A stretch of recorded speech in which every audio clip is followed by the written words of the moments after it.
ओम नमोर्यंताणं नमो सिद्धाणं नमो आर्याणं नमो वज्रायाणं नमो लोहे सव्वसाहुणं। मंगलम भगवान वीरो मंगलम गौतमो गणी मंगलम कुंद कुंदार्यो जैन धर्मोस्तु मंगलम। ओंकार बिंदु संयुक्तम नित्यं जायन्ति योगिना कामदं मोक्षदं चैव ओंकाराय नमो नमः। अहोपकार जिनवर्णो कुंदनो ध्वनि दिव्यनो जीन कुंद ध्वनि आप्या अहो आ गुरु कहाननो।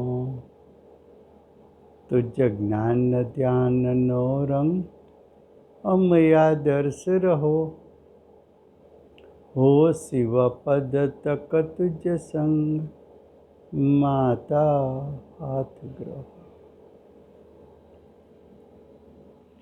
आज पर्युषण पर्व के 10 लक्षण धर्म का दूसरा दिन,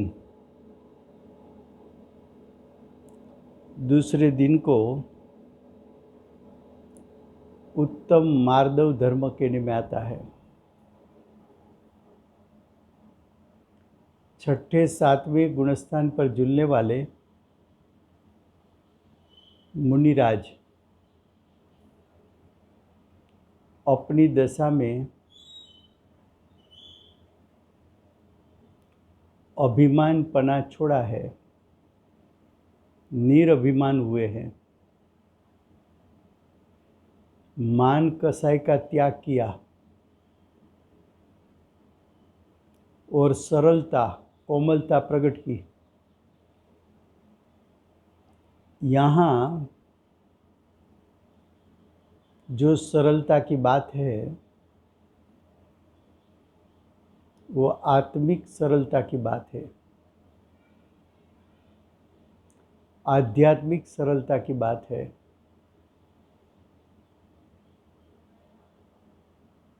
अज्ञानी जीव आत्मा को रागी द्वेषी मानता है।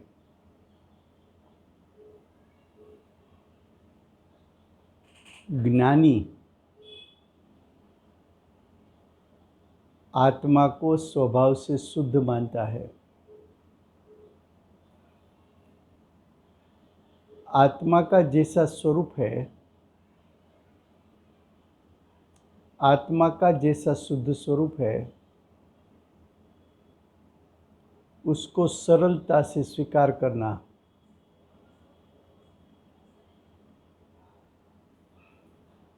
उसको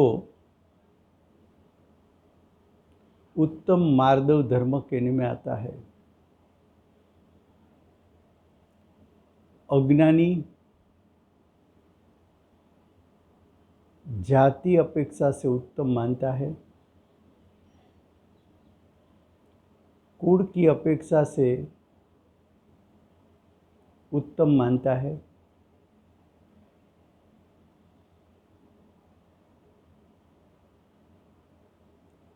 जाति और कुल में उच्च प्रकार के जाति में जन्म हुआ हूँ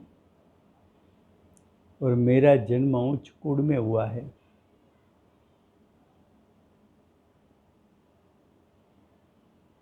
ज्ञानी कहते हैं तू तो जन्म मरण से रहित हो, तेरी जाति और तेरा कुल सिद्ध भगवान जैसा है। सिद्ध भगवान परिपूर्ण शुद्ध है।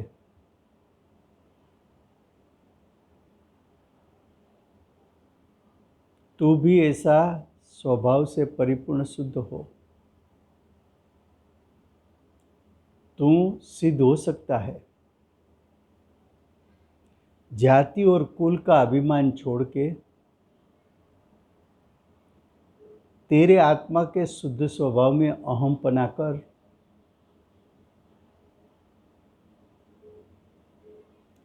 अज्ञानी बाहुबल को बड़ मानता है, शरीर के बल को बल मानता है। शरीर तो अचेतन है, शरीर जड़ है,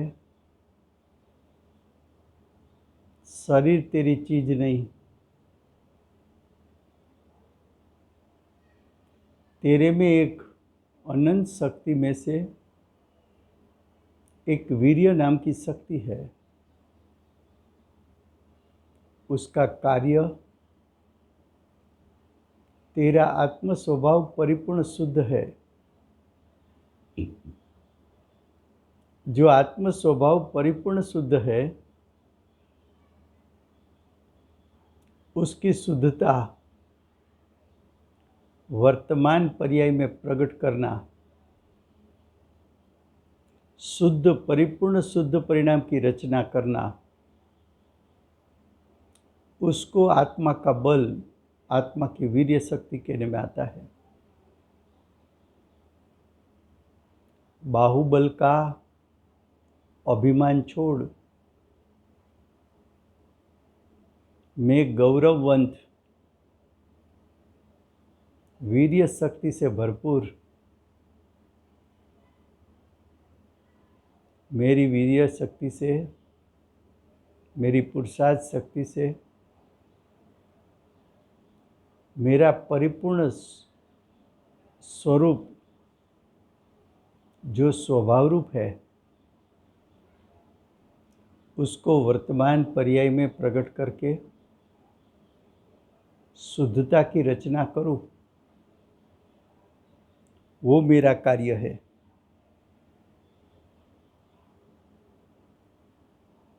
अज्ञानी को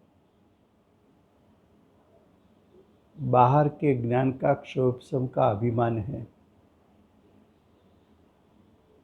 मैं डॉक्टर हूँ, मैं इंजीनियर हूँ, मैं आर्किटेक्ट हूँ। ऐसे लौकिक ज्ञान की तो यहाँ बात ही नहीं है। लेकिन अज्ञानी भी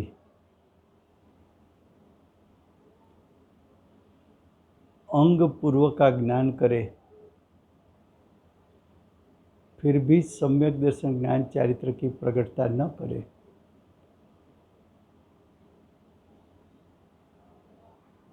मैं शास्त्र का जानने वाला हूँ, ऐसा अभिमान करे।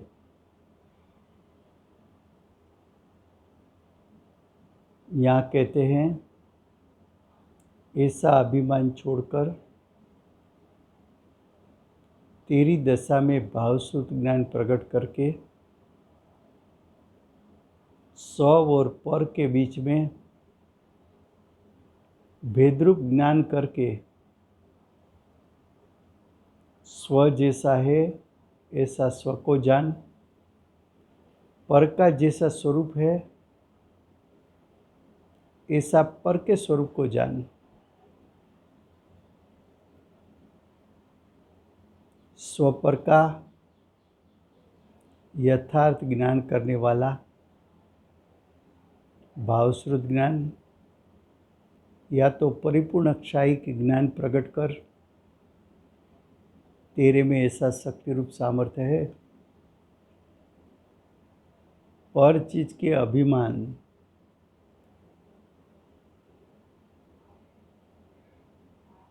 पर संबंधी ज्ञान का अभिमान, उसको छोड़कर ज्ञान का असल स्वरूप तू प्रकट कर ले।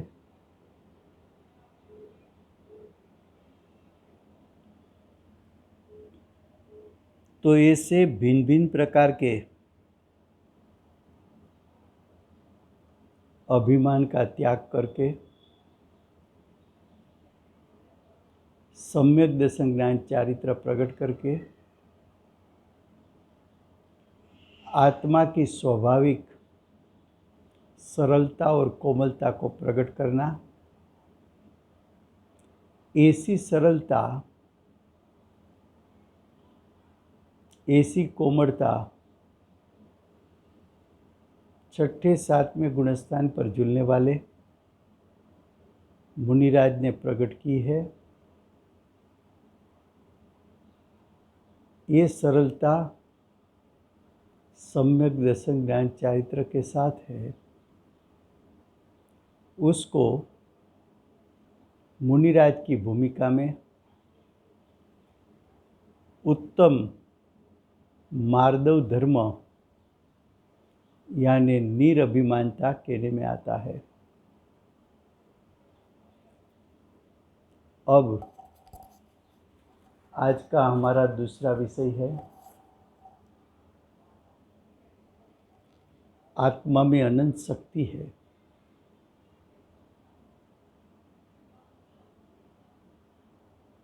अनंत शक्ति में से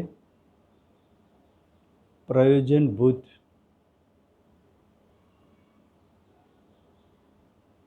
शब्द के माध्यम से जिसका वर्णन हो सके, ऐसी 47 शक्ति का विषय चलता है। कल हमने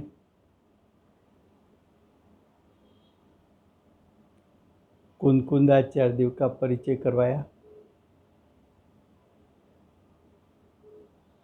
परिशिष्ट के बारे में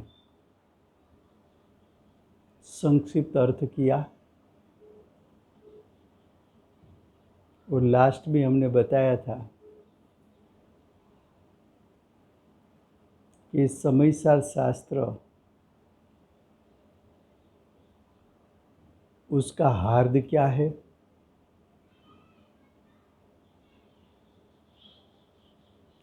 ये हार्द को अमृतचंद्राचार्य देव ये हार्द को कायम रखते हुए परिशिष्ट में क्या अधिक कहना चाहते हैं और जो कुंदकुंदाचार्य देव ने कहा है उसका सविशेष अर्थ क्या करना चाहते हैं। परिशिष्ट का विषय शुरू करने से पहले आपको समयसार का हार्द मालूम होना चाहिए। समयसार का हार्द क्या है?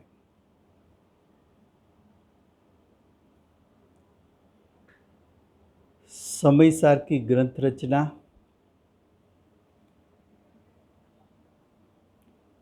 रुद्धिधारी आचार्य, महासमर्थाचार्य, प्रचुर स्वसंवेदन के धारक, श्रुत ज्ञान के धारक यानी भावश्रुत और द्रव्य श्रुत के धारक, ऐसे आचार्य देव ने इस शास्त्र की रचना की।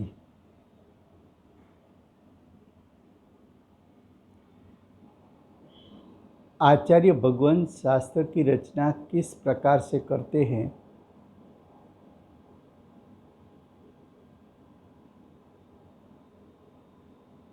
तो क्या आचार्य भगवंत श्रुत लब्धि के धारक होने के कारण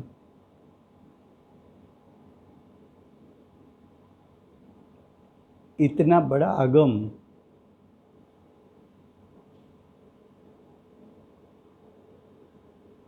जिसमें 415 गाथा है, 9 अधिकार की रचना है, 415 गाथा 9 अधिकार आचार्य भगवंत सिर्फ एक शब्द में समा लेते हैं।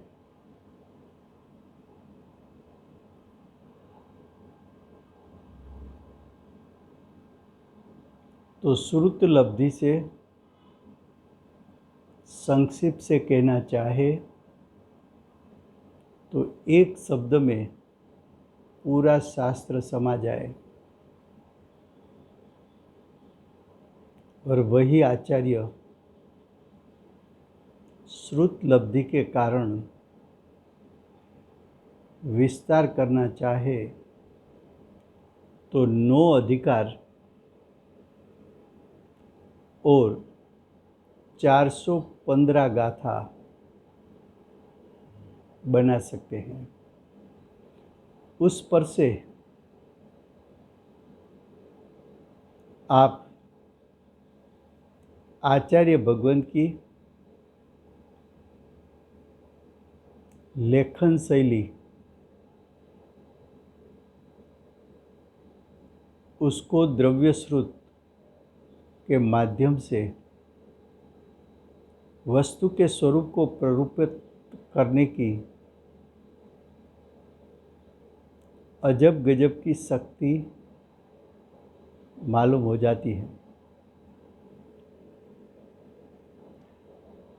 आचार्य भगवंत ने 4 स्टेप में शास्त्र की रचना की है। आचार्य भगवंत प्रथम मांगलिक करते हैं, उसके बाद प्रतिज्ञा करते हैं, उसके बाद संक्षिप्त विस्तार करते हैं, और उसके बाद विशेष विस्तार करते हैं।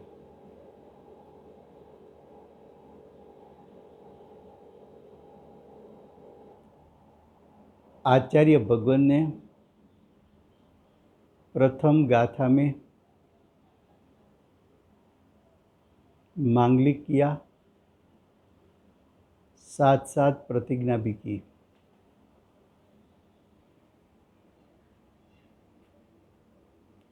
दूसरी गाथा से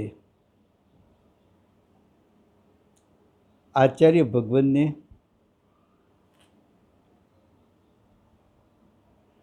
संक्षिप्त विस्तार शुरू किया।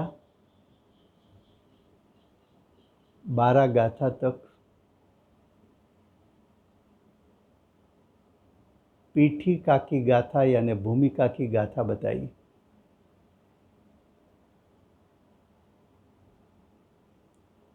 तेरह गाथा से 415 गाथा वो प्रतिज्ञा का विस्तार है, और संक्षिप्त में जो कहा था 2 से 12 गाथा में, उसका विस्तार है।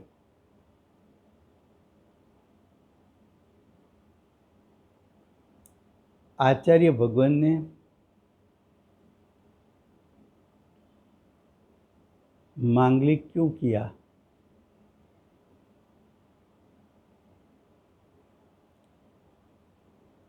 तो कि शास्त्र रचना करने से पहले आचार्य भगवंत मांगलिक इसलिए करते हैं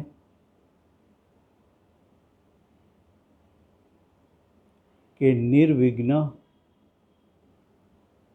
ये शास्त्र पूर्ण हो, ऐसी उसकी भावना होती है।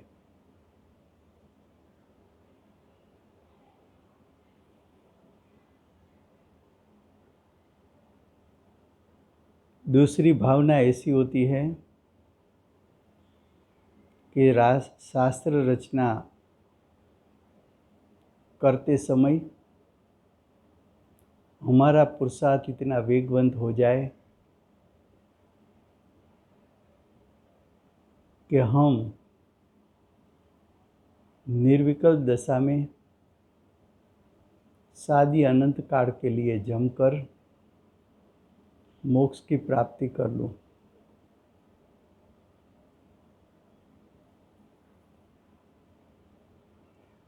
तीसरी भावना ऐसी होती है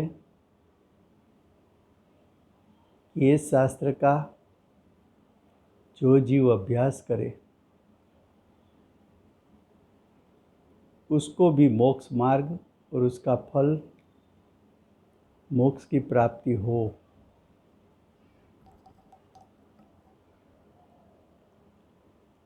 चौथी भावना ऐसी होती है कि मांगलिक करने से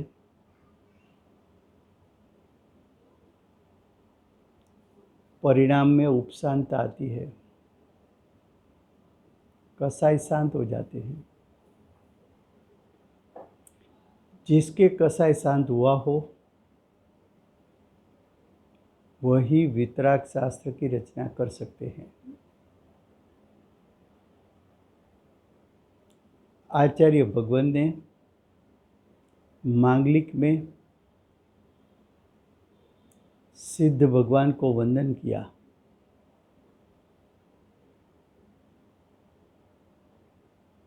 इसलिए ये शास्त्र को पूज्य गुरुदेव अशरीरी होने का शास्त्र कहते थे। अशरीरी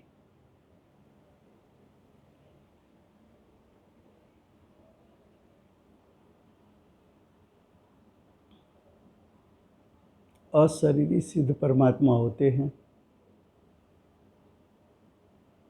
ये शास्त्र तुझे सिद्ध पद की प्राप्ति करा सकता है।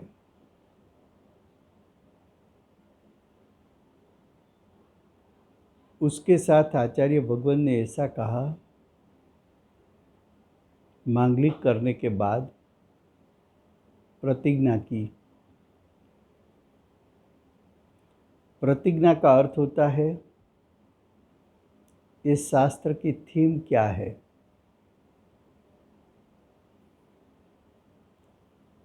प्रतिज्ञा का अर्थ होता है इस शास्त्र का हार्द क्या है, प्रतिज्ञा का अर्थ होता है इस शास्त्र का प्रयोजन क्या है। प्रतिज्ञा का अर्थ होता है कि ये शास्त्र का तात्पर्य क्या है।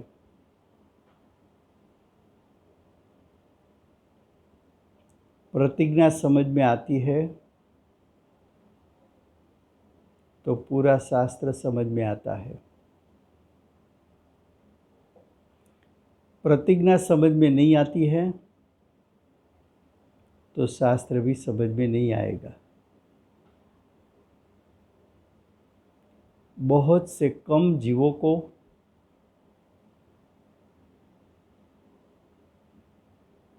प्रतिज्ञा के बारे में ख्याल होता है।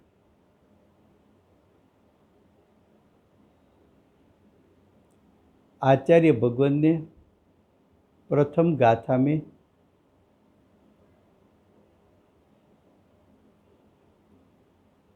सिद्ध भगवान को वंदन करने के बाद ऐसा कहा कि श्रुत केवड़ी ने कहा है वो समय सार को मैं कहूँगा।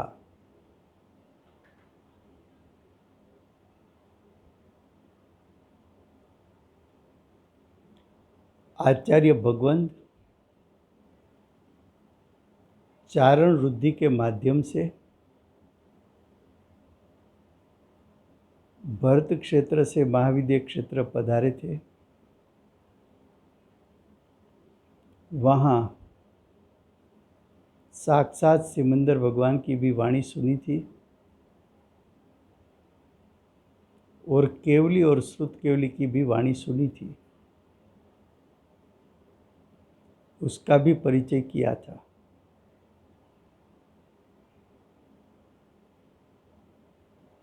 श्रुत केवली कथित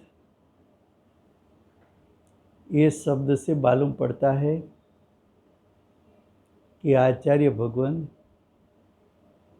महाविद्य क्षेत्र से जाकर आए हैं। समय सार का निमित्त से पूज्य गुरुदेव को सम्यक दर्शन की प्राप्ति हुई। गुरुदेव के निमित्त से गुरुदेव के शिष्यों में शिरोमणि बेनश्री को सम्यक दर्शन हुआ और असंख्यात अब्जों वर्ष का जाति स्मरण ज्ञान हुआ।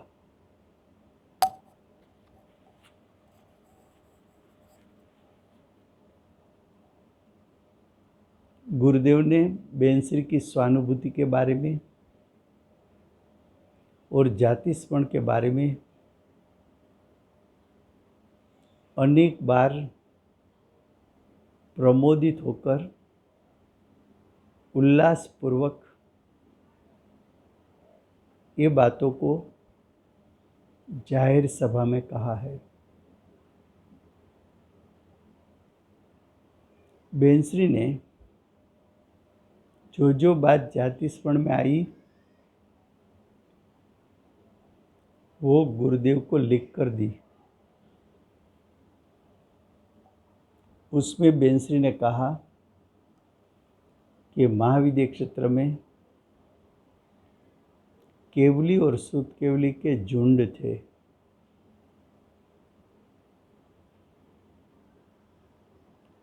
और कुनकुंदाचार्य देव भी लिखते हैं कि श्रुत केवली कथित मैं समयसार को कहूँगा।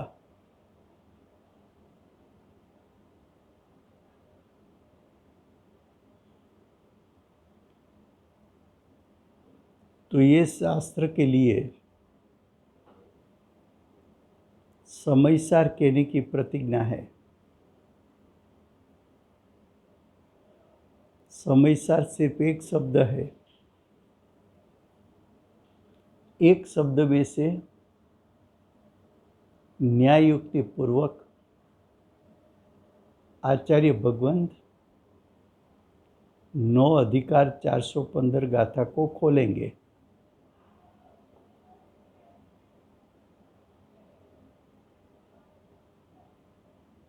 ये बात भूलने जैसी नहीं है।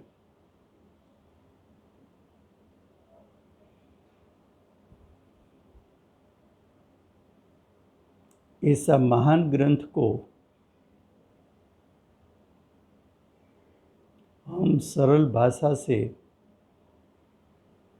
बताने की कोशिश करें तो हम ऐसा कह सकते हैं कि समयसार शब्द उसकी संधि खोल दो तो उसमें 2 शब्द है। एक समय,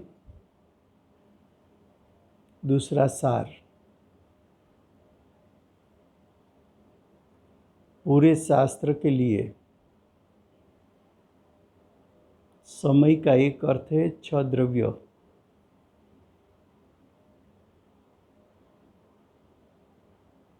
छह द्रव्य में सारभूत उसको समयसार कहते हैं। 6 द्रव्य में सारभूत जीव द्रव्य है।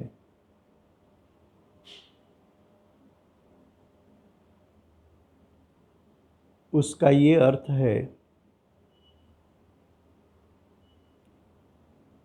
कि ये शास्त्र आचार्य भगवंत 6 द्रव्यों में से जीव द्रव्य की मुख्यता से कहना चाहते हैं।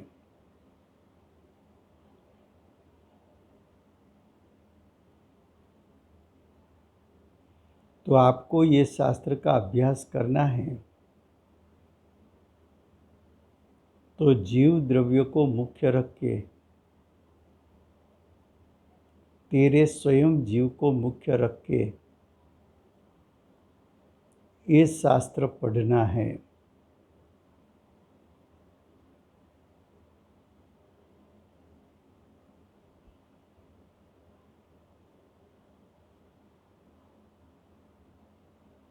अब दूसरी बात,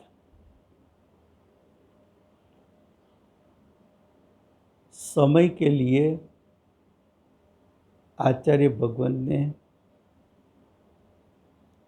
जो 6 द्रव्य अर्थ किया था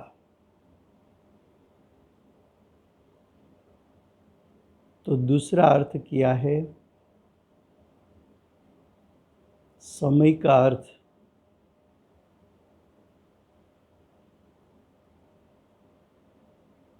दूसरा अर्थ किया जीव। जीव क्यों किया वो बाद में आएगा। समय का अर्थ जीव, तो समय सार का अर्थ है जीव में सारभूत।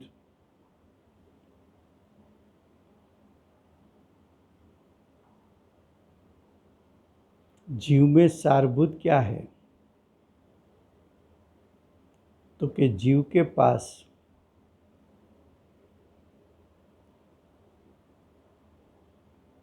त्रिकाल शुद्ध द्रव्य स्वभाव है, उसके अनंत गुण है, उसकी वर्तमान वर्तने वाली पर्याय है। ऐसा द्रव्य गुण पर्यायमयी जीव है। उसमें सारभूत क्या है,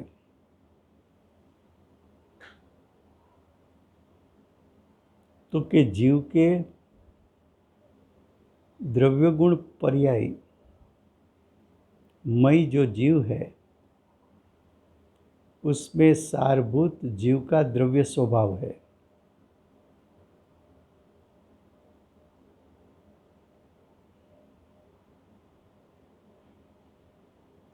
तो समय का अर्थ जीव करो तो समय सार का अर्थ हो गया जीव का त्रिकाल शुद्ध स्वभाव। तो समय का दो अर्थ हुआ, छह द्रव्य एक अर्थ, दूसरा अर्थ जीव हुआ।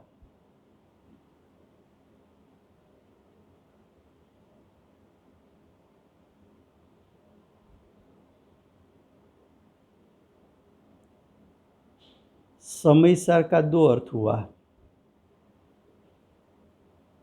प्रथम छह द्रव्यों में सारभूत तो जीव, जीव में सारभूत तो त्रिकाल शुद्ध स्वभाव।